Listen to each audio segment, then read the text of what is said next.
Scientific study of the paranormal is essentially limited to amateur research without funding.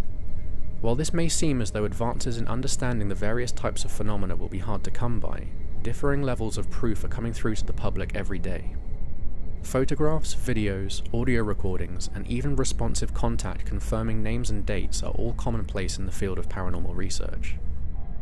When it comes to scientific theory, though, many of the known effects of spiritual contact begin to fill in the blanks when building an understanding using the scientific method.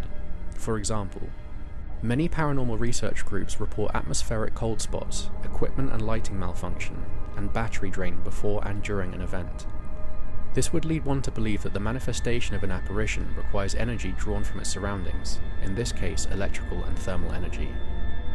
Given this trend in effects witnessed during paranormal events, it is safe to assume that these entities are able to manipulate energy on a level beyond our understanding, an assumption which is backed up further when the topic of EVP and ITC is introduced. EVP, or electronic voice phenomena, is a very commonly experienced paranormal act, and is essentially the recorded voice of a spirit which is not heard during recording, but discovered later upon playback of the footage or audio. ITC, or instrumental transcommunication, is the pseudo-scientific method of providing an electronic medium for spiritual contact. Operating on the assumption that spiritual entities can manipulate electrical energy, a common setup for experiments in ITC would be using a video camera and a television, set up so the camera will record the live video feed displayed on the television, resulting in a massive visual feedback.